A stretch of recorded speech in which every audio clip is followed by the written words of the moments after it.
Dear students, welcome you all for your second semester. And today we are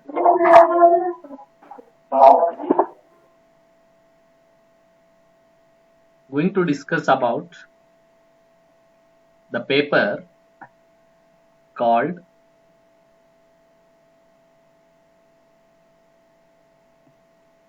social group work or working with groups. So in this paper, we are going to discuss about 5 chapters. Here I am going to share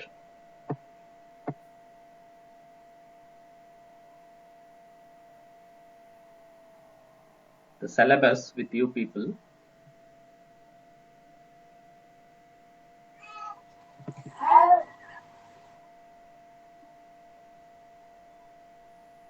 Chaitra Natikar unmute ಮಾಡ್ರಿ.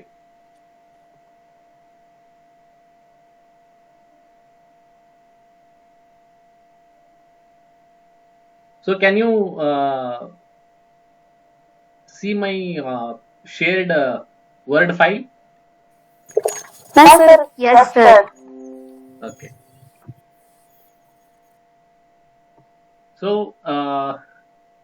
ನನ್ನ paper ಯಾವುದು ಅಂತಂದ್ರೆ social work H 2.1 working with groups. ಗುಂಪಿನ ಜೊತೆಗೆ ಹೇಗೆ ಕೆಲಸ ಮಾಡಬೇಕು ಅನ್ನೋದ್ರ ಬಗ್ಗೆ ನಾವು ಈ ಪೇಪರ್ ಅಲ್ಲಿ ಕೆಲಸವನ್ನ ಮಾಡ್ತೀವಿ. ಈ ಪೇಪರ್ ಅಲ್ಲಿ ಓದ್ತೀವಿ. ಇಲ್ಲಿ 5 ಯೂನಿಟ್ಗಳಿದಾವೆ.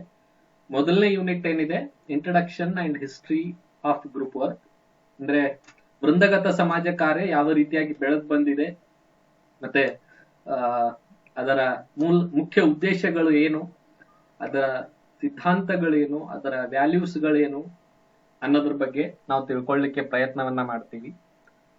ಇದನ್ನ 2ನೇ ಅಧ್ಯಾಯದಲ್ಲಿ ವೃಂದಗತ ಸಮಾಜ ಕಾರ್ಯಕ್ಕೆ ಸಂಬಂಧಪಟ್ಟಿರ್ತಕ್ಕಂತಹ ಸಿದ್ಧಾಂತಗಳು ಏನೇನಿದಾವೆ, ಅದರಲ್ಲೂ ಮುಖ್ಯವಾಗಿ ವೃಂದಗತ ಸಮಾಜ ಕಾರ್ಯವನ್ನ ನಾವು ಅಧ್ಯಯನ ಮಾಡಬೇಕಾದ್ರೆ ಅಥವಾ ಉಪಯೋಗಿಸ್ಬೇಕಾದ್ರೆ ಯಾವೆಲ್ಲ ಸಿದ್ಧಾಂತಗಳನ್ನ ಬಳಕೆ ಮಾಡ್ಕೊಳ್ತೀವಿ, ಅದರ ಮೌಲ್ಯಗಳು ಏನಿದಾವೆ, ಅದರ ಪ್ರಿನ್ಸಿಪಲ್ಸ್ ಗಳು ಏನಿದಾವೆ ಅನ್ನೋದ್ರ ಬಗ್ಗೆ ನಾವು ತಿಳ್ಕೊಳ್ಳಿಕ್ಕೆ ಪ್ರಯತ್ನವನ್ನ ಮಾಡ್ತೀವಿ. ಅದ್ರ ಜೊತೆಗೆ ಗುಂಪನ್ನ ಯಾವ ರೀತಿಯಾಗಿ ರಚನೆ ಮಾಡಬೇಕು ಮತ್ತೆ ಯಾವ ಆಧಾರದ ಮೇಲೆ ಅವುಗಳನ್ನ ರಚನೆ ಮಾಡಬೇಕು ಅನ್ನೋದ್ರ ಬಗ್ಗೆ ಕೂಡ ನಾವು ಚರ್ಚೆಯನ್ನ ಮಾಡ್ತೀವಿ. ಮತ್ತೆ ಈ ಗುಂಪು ಸಮಸ್ಯೆಯ ಪರಿಹಾರ ಪ್ರಕ್ರಿಯೆ ಏನಿದೆ ಅದು ಯಾವ ರೀತಿಯಾಗಿ ಮುಂದುವರಿಸ್ಕೊಂಡು ಹೋಗ್ಬೇಕು, ಅಂದ್ರೆ ಪ್ರೀ ಸ್ಟೇಜ್ ಅಂತ ಇರ್ತದೆ, ಇನಿಷಿಯಲ್ ಫೇಸ್ ಅಂತ ಇರ್ತದೆ. ಸೊ ಆ ಎಲ್ಲ ಪ್ರೀ ಸ್ಟೇಜ್ ಮತ್ತೆ ಇನಿಷಿಯಲ್ ಫೇಸಸ್ ಗಳನ್ನ ಯಾವ ರೀತಿಯಾಗಿ ನಾವು ನಿಭಾಯಿಸ್ಕೊಂಡು ಹೋಗ್ತೀವಿ ಅನ್ನೋದ್ರ ಬಗ್ಗೆ ಚರ್ಚೆ ಮಾಡ್ತೀವಿ. ಅದ್ರ ಜೊತೆಗೆ 3ನೇ ಅಧ್ಯಾಯದಲ್ಲಿ ನಾವು group process and group dynamics, ವೃಂದಗತ ಸಮಾಜ ಕಾರ್ಯದ ಪ್ರಕ್ರಿಯೆ ಯಾವ ರೀತಿಯಾಗಿ, ನಾನು ಹೇಳಿದೆ ಅವಾಗಲೇ ಇನಿಷಿಯಲ್ ಸ್ಟೇಜ್ ಅಂತ ಹೇಳಿ. ಸೊ ಹೇಗೆ ನೀವು ವ್ಯಕ್ತಿಗತ ಸಮಾಜ ಕಾರ್ಯದಲ್ಲಿ ಅದರ ಪ್ರಕ್ರಿಯೆಯನ್ನ ಅಧ್ಯಯನ ಮಾಡಿದ್ರು, ಹಾಗೆ ಇಲ್ಲೂ ಕೂಡ ವೃಂದಗತ ಸಮಾಜ ಕಾರ್ಯಕ್ಕೆ ಅದರದೇ ಆಗಿರ್ತಕ್ಕಂಥ ಒಂದು ಪ್ರಕ್ರಿಯೆ ಇದೆ. ಆ ಪ್ರಕ್ರಿಯೆ ಬಗ್ಗೆ ನಾವು ಚರ್ಚೆ ಮಾಡ್ತೀವಿ. ದೆನ್ ಅದರ ಜೊತೆಗೆ 4ನೇ ಅಧ್ಯಾಯದಲ್ಲಿ ನಾವು ಫೆಸಿಲಿಟೇಷನ್ ಬಗ್ಗೆ ತಿಳ್ಕೊಳ್ಳಿಕ್ಕೆ ಪ್ರಯತ್ನವನ್ನ ಪಡ್ತೇವೆ. ಅಂದ್ರೆ ಒಬ್ಬ ವೃಂದಗತ ಸಮಾಜ ಕಾರ್ಯಕರ್ತನಿಗೆ ಇರಬೇಕಾಗಿರ್ತಕ್ಕಂತಹ ಮುಖ್ಯ ಕೌಶಲ್ಯಗಳು ಏನು, ತಂತ್ರಗಳೇನು, ಮತ್ತು ವೃಂದಗತ ಸಮಾಜ ಕಾರ್ಯದಲ್ಲಿ ಗುಂಪಿನ ಸಮಸ್ಯೆಯನ್ನ ಯಾವ ರೀತಿಯಾಗಿ ಅವನು ಪರಿಹಾರ ಮಾಡಬೇಕು, ಮತ್ತೆ ತಾನು ಮಾಡಿರ್ತಕ್ಕಂಥ ಕೆಲಸಗಳನ್ನ ಯಾವ ರೀತಿಯಾಗಿ ದಾಖಲೀಕರಣ ಮಾಡ್ಕೊಳ್ಬೇಕು, ದಾಖಲೀಕರಣಕ್ಕೆ ಎಷ್ಟು ಮಹತ್ವ ಇದೆ ಅಂತಕ್ಕಂಥದ್ರ ಬಗ್ಗೆ ನಾವು ಚರ್ಚೆ ಮಾಡ್ತೀವಿ. ಅದ್ರ ಜೊತೆಗೆ 5ನೇ ಚಾಪ್ಟರ್ ಅಲ್ಲಿ ಗುಂಪಿನ ಜೊತೆಗೆ ನಾವು ನಿರಂತರವಾಗಿ ಅಥವಾ ನಮ್ಮ ಲೈಫ್ ಟೈಮ್ ಕೆಲಸ ಮಾಡಲ್ಲ. ಅದರ ಸಮಸ್ಯೆ ಮುಗಿದ ತಕ್ಷಣ ನಾವೇನ್ ಮಾಡ್ತೀವಿ, ಆ ಗುಂಪನ್ನ ಟರ್ಮಿನೇಟ್ ಮಾಡ್ತೀವಿ, ಅಂದ್ರೆ ಅದ್ರ ಜೊತೆ ಕೆಲಸ ಮಾಡೋದನ್ನ ನಿಲ್ಲಿಸ್ತೇವೆ. ಅವರಲ್ಲಿ ಸಾಮರ್ಥ್ಯತೆಯನ್ನ ಅಭಿವೃದ್ಧಿ ಮಾಡುವುದರ ಜೊತೆಗೆ ನಾವು ಇನ್ನು ಮುಂದೆ ಅವರೇ ಆ ಎಲ್ಲ ಕೆಲಸಗಳನ್ನು ನಿಭಾಯಿಸ್ಕೊಂಡು ಹೋಗುವ ಹಾಗೆ ಒಂದು ವಾತಾವರಣವನ್ನು ಸೃಷ್ಟಿ ಮಾಡಿ ಅವ್ರ ಜೊತೆ ಕೆಲಸ ಮಾಡೋದನ್ನ ಅಂತ್ಯಗೊಳಿಸ್ತೇವೆ. ಸೊ ಆ ಅಂತ್ಯಗೊಳಿಸುವಿಕೆಯನ್ನ ಟರ್ಮಿನೇಷನ್ ಫೇಸ್ ಅಂತ ಹೇಳಿ ಕರಿತೀವಿ ನಾವು. ಸೊ ಟರ್ಮಿನೇಷನ್ ಫೇಸ್ ಹೇಗಿರುತ್ತೆ ಮತ್ತು ಯಾವ ಸಂದರ್ಭದಲ್ಲಿ ನಾವು ಟರ್ಮಿನೇಟ್ ಮಾಡಬೇಕು ಅಂತಕ್ಕಂಥದ್ರ ಬಗ್ಗೆ. ಆಮೇಲೆ ಮೌಲ್ಯಮಾಪನ, ಪ್ರತಿ ಕೆಲಸ ಮಾಡಿದಾಗ್ಲೂ ಕೂಡ ನಾವು ಮೌಲ್ಯಮಾಪನ ಮಾಡುವುದು ಬಹಳ ಅವಶ್ಯಕವಾಗಿರ್ತದೆ. ಸೊ ಆ ಮೌಲ್ಯಮಾಪನ ಹೇಗಿರಬೇಕು ಅಂತಕ್ಕಂಥದ್ರ ಬಗ್ಗೆ, ಮತ್ತೆ ಯಾಕೆ ಮೌಲ್ಯಮಾಪನ ಮಾಡಬೇಕು, ಮತ್ತೆ ಯಾವ ವಿಧಾನಗಳನ್ನ ಬಳಕೆ ಮಾಡಿಕೊಂಡು ನಾವು ಮೌಲ್ಯಮಾಪನ ಮಾಡಬೇಕು ಅಂತಕ್ಕಂಥದ್ರ ಬಗ್ಗೆ ಚರ್ಚೆ ಮಾಡ್ತೀವಿ. ಇದೆಲ್ಲದಕ್ಕೂ ಮಿಗಿಲಾಗಿ ಈ ವೃಂದಗತ ಸಮಾಜ ಕಾರ್ಯವನ್ನ ಯಾವ ಸ್ಥಳಗಳಲ್ಲಿ ನಾವು ಬಳಕೆ ಮಾಡ್ತೀವಿ ಅಂತಕ್ಕಂಥದ್ದು. Application of group work in various settings, ಅದರಲ್ಲಿ ಆರೋಗ್ಯ ಕ್ಷೇತ್ರ ಆಗಿರಬಹುದು, ಶಾಲಾ ಕ್ಷೇತ್ರ ಆಗಿರಬಹುದು, ಕುಟುಂಬ ಕಲ್ಯಾಣ ಕ್ಷೇತ್ರ ಆಗಿರಬಹುದು, ಇಂಡಸ್ಟ್ರಿಯಲ್ ಸೆಟ್ಟಿಂಗ್ ಆಗಿರಬಹುದು, ಮಹಿಳಾ ಮತ್ತು ಮಕ್ಕಳ ಕಲ್ಯಾಣ ಕ್ಷೇತ್ರ ಆಗಿರಬಹುದು. There are various stages, sectors, namely health setting, school setting, family welfare setting, industrial setting, women and child welfare setting. ಈ ಎಲ್ಲ ಕ್ಷೇತ್ರಗಳಲ್ಲಿ ವೃಂದಗತ ಸಮಾಜ ಕಾರ್ಯವನ್ನ ಯಾವ ರೀತಿಯಾಗಿ ನಾವು ಅಪ್ಲೈ ಮಾಡಬಹುದು, ಯಾವ ರೀತಿಯಾಗಿ ನಾವು ಅದನ್ನ ಅಧ್ಯಯನ ಮಾಡಬಹುದು ಅಂತಕ್ಕಂಥದ್ರ ಬಗ್ಗೆ ನಾವು 5ನೇ ಅಧ್ಯಾಯದಲ್ಲಿ ತಿಳ್ಕೊಳ್ಳಿಕ್ಕೆ ಪ್ರಯತ್ನ ಮಾಡ್ತೀವಿ. ಅದ್ರ ಜೊತೆಗೆ ಇಲ್ಲಿ ಮುಂದೆ ರೆಫರೆನ್ಸಸ್ ಗಳು ಇದಾವೆ. ಬೇಕಂದ್ರೆ ನೀವು ಈ ಪುಸ್ತಕಗಳನ್ನ ಖರೀದಿ ಮಾಡಿ ಓದಬಹುದು. ಸಿದ್ದಿಕ್ಕಿ ಬರೆದಿರೋ ಪುಸ್ತಕ ಇದೆ, group work theories and practice ಅಂತ ಹೇಳಿ. ಆಮೇಲೆ PD ಮಿಶ್ರಾ ಅವರು ಬರೆದಿರ್ತಕ್ಕಂಥ social work philosophy and methods ಅಂತ ಹೇಳಿ. ಆಮೇಲೆ ಬಾಲ್ ಗೋಪಾಲ್ ಅವರು ಬರೆದಿರ್ತಕ್ಕಂಥ ಪುಸ್ತಕ ಎಕಲಾಜಿಕಲ್ ಪರ್ಸ್ಪೆಕ್ಟಿವ್, ಮ್ಯಾಕ್ಮಿಲನ್ ಪಬ್ಲಿಷಿಂಗ್ ಇದೆ, ಗ್ರೂಪ್ ವರ್ಕ್ ರಿಲೇಟೆಡ್ ಬುಕ್, ಅದು ಕೂಡ ಓದಬಹುದು. ಆಮೇಲೆ ಟ್ರಕ್ಕರ್ ಅವ್ರು ಬರೆದಿರೋ social group work principles and practice ಅಂತ ಹೇಳಿದೆ, ಅದು ಕೂಡ ಓದಬಹುದು.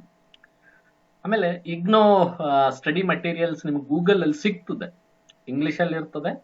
So you need to download it and you need to read again and again so that it will help you to develop your knowledge, and also it will help you to develop your language too.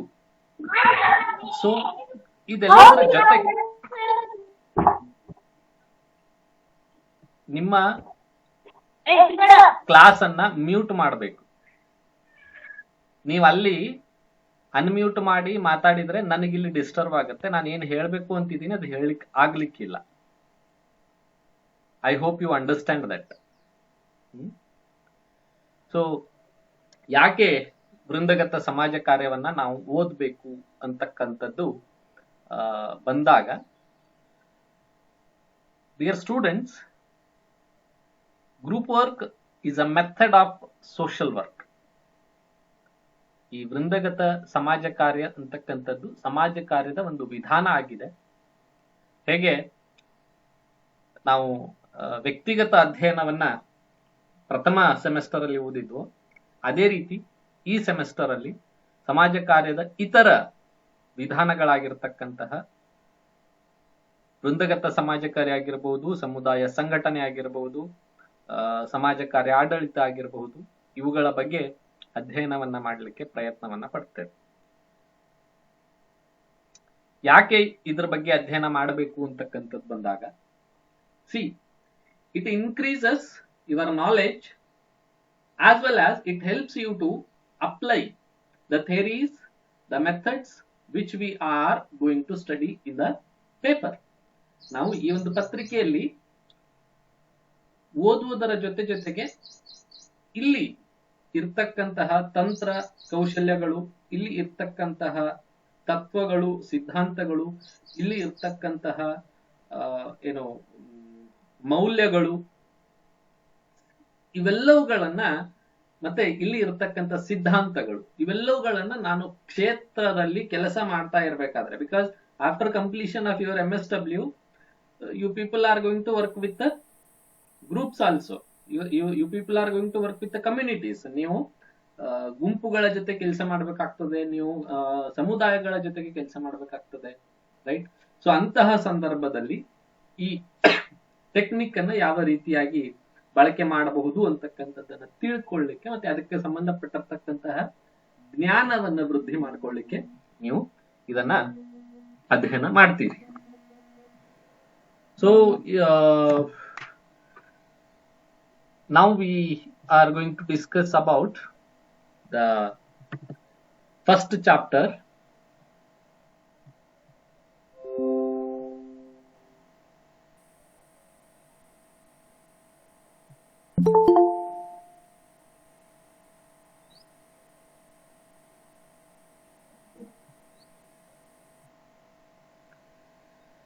I'm going to share my PPT here.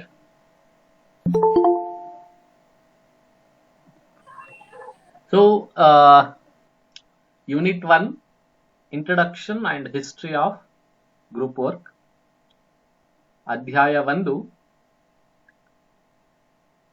ವೃಂದಗತ ಸಮಾಜ ಕಾರ್ಯದ ಪ್ರಸ್ತಾವನೆ ಮತ್ತು ಅದರ ಇತಿಹಾಸ ಅಂತ ಹೇಳಿ. ಈ ಅಧ್ಯಾಯದಲ್ಲಿ ನಾವು ಯಾವೆಲ್ಲ ಅಂಶಗಳನ್ನ ತಿಳ್ಕೊಳ್ಳಿಕ್ಕೆ ಪ್ರಯತ್ನವನ್ನ ಮಾಡ್ತೇವೆ ಅಂತಕ್ಕಂಥದ್ದು. ಅದರಲ್ಲಿ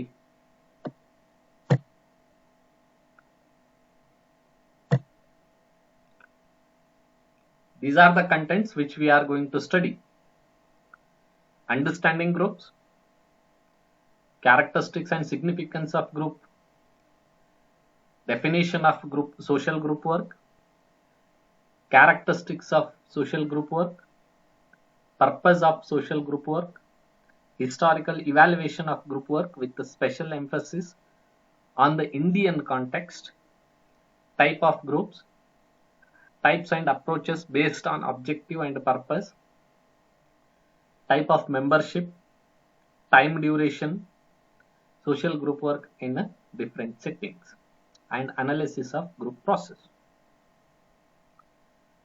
ಗುಂಪು ತಿಳುವಳಿಕೆ, ಗುಂಪಿನ ಗುಣಲಕ್ಷಣಗಳು ಮತ್ತು ಮಹತ್ವ, ವೃಂದಗತ ಸಮಾಜ ಕಾರ್ಯದ ವ್ಯಾಖ್ಯಾನ, ವೃಂದಗತ ಸಮಾಜ ಕಾರ್ಯದ ಗುಣಲಕ್ಷಣಗಳು, ವೃಂದಗತ ಸಮಾಜ ಕಾರ್ಯದ ಉದ್ದೇಶ, ಭಾರತೀಯ ಸಂದರ್ಭಕ್ಕೆ ವಿಶೇಷ ಒತ್ತು ನೀಡಿ ವೃಂದಗತ ಸಮಾಜ ಕಾರ್ಯದ ಐತಿಹಾಸಿಕ ಬೆಳವಣಿಗೆ, ಗುಂಪುಗಳ ಪ್ರಕಾರಗಳು ಮತ್ತೆ ಅವುಗಳ ಉದ್ದೇಶಗಳು, ಸದಸ್ಯತ್ವದ ಪ್ರಕಾರ, ಸಮಯದ ಅವಧಿ ಮತ್ತು ವಿಭಿನ್ನ ಸ್ಥಳಗಳಲ್ಲಿ ವೃಂದಗತ ಸಮಾಜ ಕಾರ್ಯದ ಮತ್ತು ಗುಂಪು ಪ್ರಕ್ರಿಯೆಗಳ ವಿಶ್ಲೇಷಣೆ. ಇಷ್ಟು ಅಂಶಗಳನ್ನ ನಾವು ಅಧ್ಯಯನ ಮಾಡಲಿಕ್ಕೆ ಹೊರಟಿದ್ದೀವಿ. So dear students, first we need to understand what is group. ವೃಂದ ಅಂದ್ರೆ ಏನು ಅಥವಾ ಗುಂಪು ಅಂದ್ರೆ ಏನು ಅಂತಕ್ಕಂಥದ್ದನ್ನ ತಿಳ್ಕೊಳ್ಬೇಕಾಗಿದೆ. So can anyone explain what is group?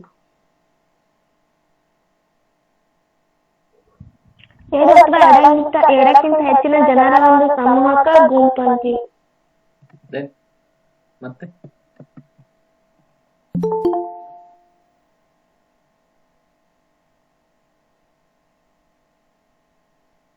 ಮತ್ತೇನು, ಅಷ್ಟೇನಾ? ಸರಿ, ವ್ಯಕ್ತಿಗಳ ಮಧ್ಯೆ ಒಂದು ಸದ್ಭಾವನೆ, ಒಂದು ಸಹಕಾರದ ಸದ್ಭಾವನೆ, ಒಂದು ತರುವಂತ ಒಂದು ಉದ್ದೇಶಕ್ಕಾಗಿ ಕೆಲವು ವೃಂದಗಳನ್ನು ರಚಿಸುವ ಅಥವಾ ಒಂದು ಬೆಳೆಸುವ ಕಾರ್ಯಕ್ಕೆ ನಾವು ವೃಂದಗತ ಸಮಾಜ ಕಾರ್ಯ ಅನ್ಬೋದು. ಓಕೆ, ದೆನ್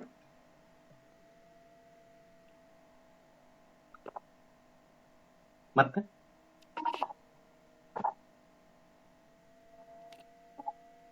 ಆಯ್ತಾ?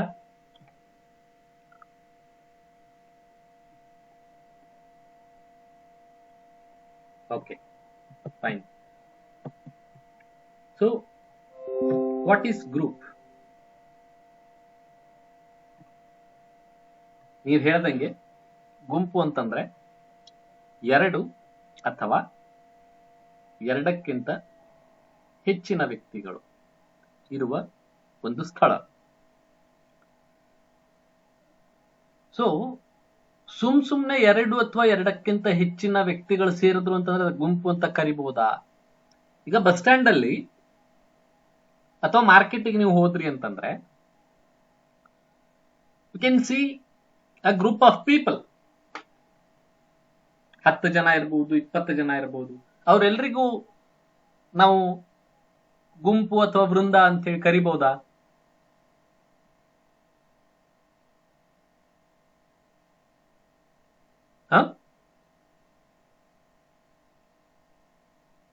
ಕರಿಬಹುದಾ? ಇಲ್ಲ. ಯಾಕೆ ಕರೀಲಿಕ್ಕೆ ಬರಲ್ಲ? ಪರಸ್ಪರ ಪರಿಚಯ ಇರಲ್ರಿ ಸರ್. ಓಕೆ, ದೆನ್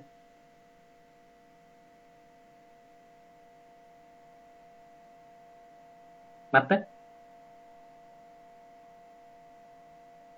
ಅಷ್ಟೇನಾ?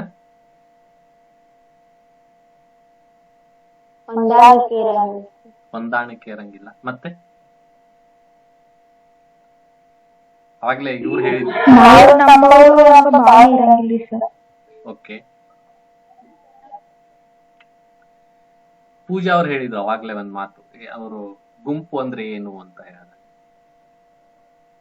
ಅಲ್ಲಿ ಒಬ್ಬರಿಗೊಬ್ಬರು ಸಹಾಯ ಮಾಡುವ ಅಥವಾ ಒಂದೇ ಉದ್ದೇಶಕ್ಕೆ ಸೇರಿರ್ತಕ್ಕಂತಹ ಯಾವುದೇ ರೀತಿಯ ಆಕ್ಟಿವಿಟಿಗಳು ಅಲ್ಲಿ ಆಗಲ್ಲ, ಯಾವುದೇ ರೀತಿಯ ಕಾರ್ಯಚಟುವಟಿಕೆಗಳು ಅಲ್ಲಿ ಆಗಲ್ಲ.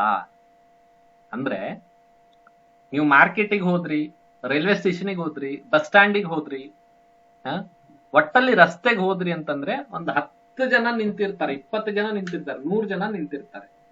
ಅವರೆಲ್ಲರೂ ಒಂದೇ ಉದ್ದೇಶಕ್ಕೆ ನಿಂತಿರ್ತಾರೆ. ಒಬ್ರು ಬಸ್ಸಿಗೆ ಕಾಯ್ತಿರ್ತಾರೆ, ಒಬ್ರು ಆಟೋ ಕಾಯ್ತಿರ್ತಾರೆ, ಒಬ್ರು ಯಾರೋ ಬರ್ತಿದ್ದಾರೆ ಅಂತ ಕಾಯ್ತಿದ್ದಾರೆ, ಒಬ್ರು ಯಾರೋ ಲಿಫ್ಟ್ ಕೊಡಬಹುದು ನನಗಂತೇಳಿ ಕಾಯ್ತಾ ಇದ್ದಾರೆ. ದೇರ್ ಆರ್ ಮೆನಿ ರೀಸನ್ಸ್, ಹಲವಾರು ಕಾರಣಗಳಿದಾವೆ ಅವರೆಲ್ಲರೂ ಅಲ್ಲಿ ನಿಲ್ಲಕ್ಕೆ. ಆದರೆ ಗುಂಪು ಅಂತ ಬಂದಾಗ 2 ಅಥವಾ ಅದಕ್ಕಿಂತ ಹೆಚ್ಚಿನ ವ್ಯಕ್ತಿಗಳು ಒಂದ್ ಕಡೆ ಸೇರಿದಾಗ ಅವರು ಒಬ್ಬರಿಗೊಬ್ಬರು ಸಂವಹನವನ್ನ ಮಾಡ್ಕೊಳ್ತಾರೆ, ಅಂದ್ರೆ ಮಾತಾಡ್ತಾರೆ ಒಬ್ರಿಗೊಬ್ರು, ಮತ್ತು ಒಬ್ಬರಿಗೊಬ್ಬರು ಗುರುತಿಸಿಕೊಳ್ತಕ್ಕಂತಹ ಒಂದು ಘಟಕ ಅದಾಗಿರ್ತದೆ. ಅಂದ್ರೆ ಫಾರ್ ಎಕ್ಸಾಂಪಲ್, ಈಗ ನೀವಿದ್ದೀರಿ, ಒಂದು 29 ಜನ 30 ಜನ ಇದ್ದೀರಲ್ಲ, ನೀವು ನಿಮ್ಮನ್ನ ಗುಂಪಾಗಿ ಪರಿಗಣಿಸಬಹುದಾ?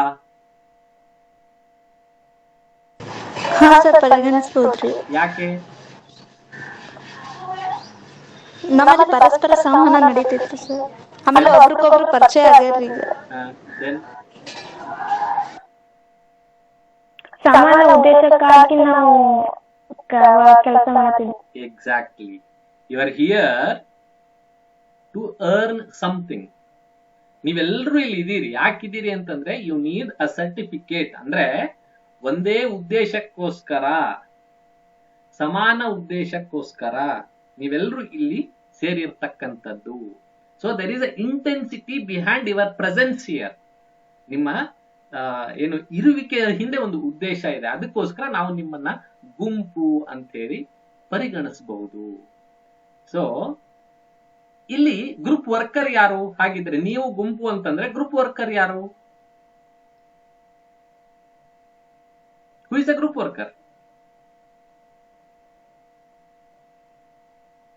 I am the group worker, and other teachers are group workers. They are teaching you, they are doing behavior modification of you, they are working for your development, they are putting knowledge in you. ಅವರೆಲ್ಲರೂ ಸೇರಿ ನಿಮ್ಮಲ್ಲಿ ಒಂದು ಜ್ಞಾನದ ವೃದ್ಧಿಯನ್ನ ಮಾಡ್ಲಿಕ್ಕೆ, ನಿಮ್ಮಲ್ಲಿ ಜ್ಞಾನದ ಅರ್ಜನೆಯನ್ನ ಮಾಡ್ಲಿಕ್ಕೆ ಅವರೆಲ್ಲರೂ ಪ್ರಯತ್ನವನ್ನ ಪಡ್ತಿದ್ದಾರೆ. So they are the group workers here. ಯಾರು? ನಾನಾಗಿರ್ಬೋದು, ಮೇತ್ರಿ ಸರ್ ಆಗಿರ್ಬೋದು, ಮೇಡಮ್ ಆಗಿರ್ಬೋದು, ಸರ್ ಆಗಿರ್ಬೋದು, ಇನ್ನೊಬ್ರು ಮೇಡಮ್ ಆಗಿರ್ಬೋದು, ನಾವೆಲ್ಲರೂ ಇನ್ನು ಗ್ರೂಪ್ ವರ್ಕರ್ಸ್ಗಳು. ನೀವು ನಮಗೆ ಕ್ಲೈಂಟ್ಗಳು. ನೀವು ನಮ್ಮ ಕ್ಲೈಂಟ್ ಇನ್ ದ ಸೆನ್ಸ್ ಏನು, ಸಮಸ್ಯೆ ಇರ್ತಕ್ಕಂಥ ವ್ಯಕ್ತಿಗಳಲ್ಲ, ಏನೋ ಒಂದು ಅರ್ನ್ ಅನ್ನ ಮಾಡ್ಲಿಕ್ಕೆ ಬಂದಿರೋರು. ಸೊ ನಿಮ್ದು ಒಂದು ಗುಂಪು, ನಾವು ನಿಮ್ಮನ್ನ ಗುಂಪು ಅಂತ ಹೇಳಿ ಪರಿಗಣಿಸ್ತೀವಿ. A group of 2 or more people who are interact with one another and who recognize themselves as a different social unit is called group. ಗುಂಪು ಅಂತಂದ್ರೆ ಒಬ್ಬರಿಗೊಬ್ಬರು ಸಂವಹನ ನಡೆಸುವ ಮತ್ತು ತಮ್ಮನ್ನು ಒಂದು ವಿಶಿಷ್ಟ ಸಾಮಾಜಿಕ ಘಟಕದ ಭಾಗವೆಂದು ಗುರುತಿಸಿಕೊಳ್ಳುವ ಇಬ್ಬರು ಅಥವಾ ಅದಕ್ಕಿಂತ ಹೆಚ್ಚಿನ ಜನರ ಒಂದು ಗುಂಪಿಗೆ ನಾವು ಗುಂಪು ಅಂತ ಹೇಳಿ ಕರಿತೀವಿ.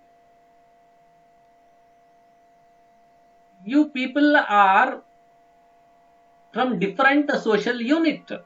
ನೀವು ಬೇರೆ ಬೇರೆ ಸಾಮಾಜಿಕ ಗುಂಪಿನಿಂದ ಬಂದಿರ್ತಕ್ಕಂಥವ್ರು. ಅಂದ್ರೆ ಒಬ್ರು ದಿಲ್ಲಿಲಿಂತ ಬಂದಿರಬಹುದು, ಒಬ್ರು ಆಗ್ರಾಲಿಂತ ಬಂದಿರಬಹುದು, ಒಬ್ರು ಚೆನ್ನೈಯಿಂದ ಬಂದಿರಬಹುದು. You people are from different culture.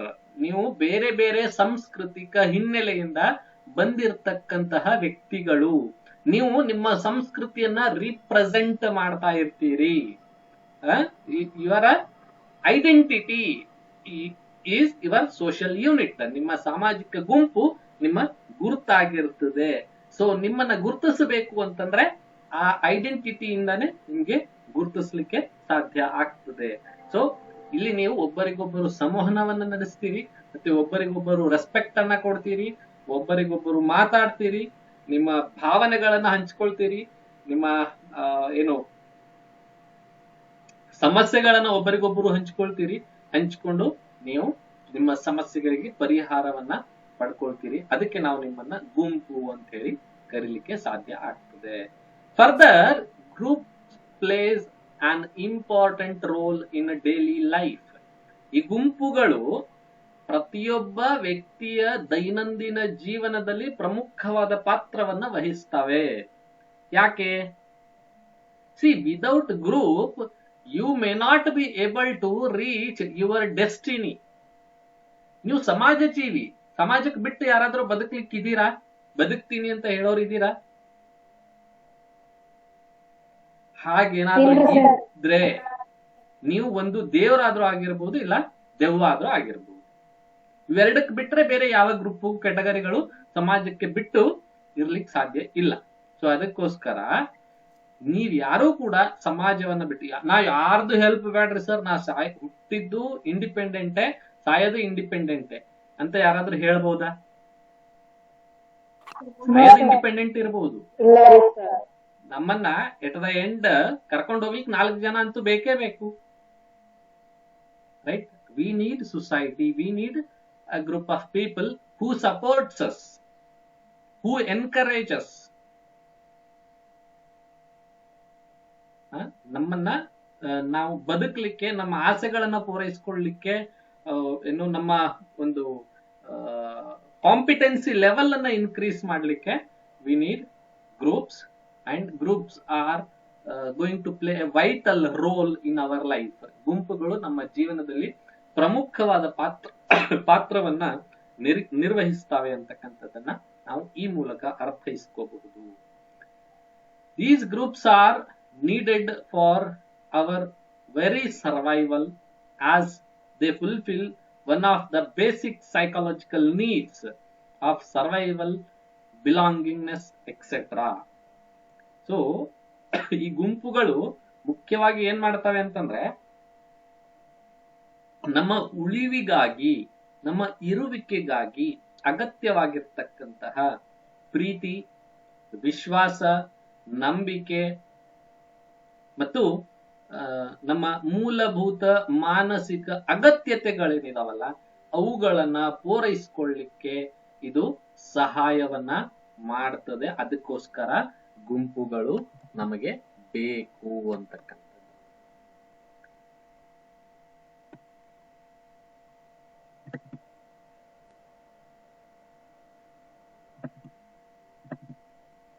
So definition of groups.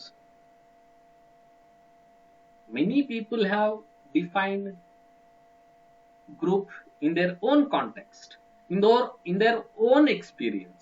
ಬಹಳಷ್ಟು ವ್ಯಕ್ತಿಗಳು ಗುಂಪನ್ನ ಅವರದೇ ಆಗಿರ್ತಕ್ಕಂತಹ ಅರ್ಥದಲ್ಲಿ ಅರ್ಥೈಸಿರ್ತಕ್ಕಂಥದ್ದನ್ನ ನಾವು ನೋಡ್ತೀವಿ.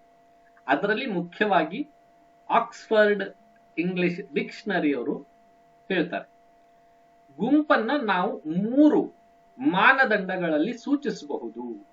ಏನು ಆ ಮಾನದಂಡಗಳು? There are 3 criterias which can define a group. What are those criterias? Number of person more than 1, mutual or common relation and similarity. 3 ಮಾನದಂಡಗಳು ಏನು ಅಂತಂದ್ರೆ ವ್ಯಕ್ತಿಗಳ ಸಂಖ್ಯೆ, ಒಂದಕ್ಕಿಂತ ಹೆಚ್ಚು ಜನರು ಅಲ್ಲಿ ಇದ್ದಾರೆ. ಇನ್ನು ಎರಡನೇದ್ದು ಪರಸ್ಪರ ಅಥವಾ ಸಾಮಾನ್ಯ ಸಂಬಂಧ, ಅವ್ರ ಮಧ್ಯೆ ಒಂದಿಲ್ಲ ಒಂದು ರೀತಿಯಾಗಿರ್ತಕ್ಕಂತಹ ಸಂಬಂಧ ಇದೆ. ಯಾವ ರೀತಿಯ ಸಂಬಂಧ? ಈಗ ನಿಮ್ದು ಒಂದು ಗುಂಪು ಅಂತ ಹೇಳಿ ನಾವು ಪರಿಗಣಿಸಿದ್ರೆ ನಿಮ್ಮ ಮಧ್ಯೆ ಯಾವ ಸಂಬಂಧ